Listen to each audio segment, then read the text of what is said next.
Timothée Chalamet se prend une vague de haine et il faut débunker ça.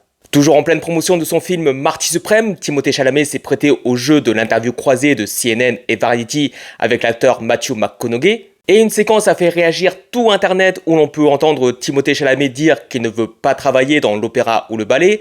Ce genre de truc où on dit il faut continuer à faire vivre cet art, alors qu'aujourd'hui tout le monde s'en fout. Et évidemment, tout le monde, ainsi que l'Opéra de Paris et le Metropolitan Opera de New York se sont emballés, indignés de cette remarque.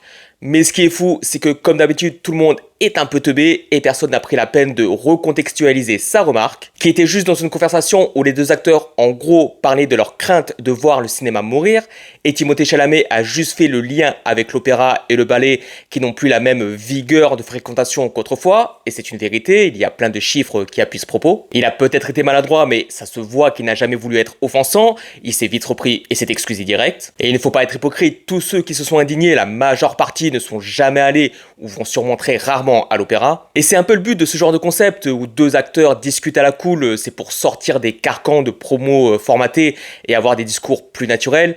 Et qui n'a pas dit des bêtises ou a été un peu méchant ou méprisant sans faire exprès de manière légère sur un sujet dans une conversation avec des amis.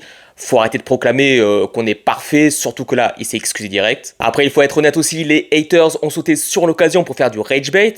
Jusqu'ici, Chalamet a toujours été l'acteur sage, gentil, mignon, respectueux, et il est toujours d'ailleurs, aimé de tous. Et il a commencé à énerver certaines personnes depuis sa campagne hyper présente de Marty Suprême, qui avait ce narratif du film de l'ambition, du challenge, d'être le meilleur comme une mentalité d'athlète, qu'il proclamait haut et fort autant pour vendre son film que pour son ambition d'être un grand acteur. Et son personnage même dans Marty Suprême a énervé encore plus de monde qui n'ont pas vraiment compris le film, ni le personnage, qui voudraient peut-être aussi que des personnages tout gentils. Tout ça a réuni en plus avec cette mèche de la critique sur l'opéra. Il n'en fallait pas plus pour que tout le monde se déchaîne et que personne essaie de comprendre ce que Chalamet voulait vraiment dire. Du coup, tout le monde se demande aussi si ça va lui coûter l'Oscar, surtout que plein de monde voudrait que ce soit Michael B. Jordan qui l'ait, même si sa performance est juste normale. Mais il faut savoir que les votes étaient clos la veille de l'interview, donc peut-être que Michael B. Jordan ou un autre l'aura, mais ce sera pas à cause de cette histoire si Chalamet passe à côté.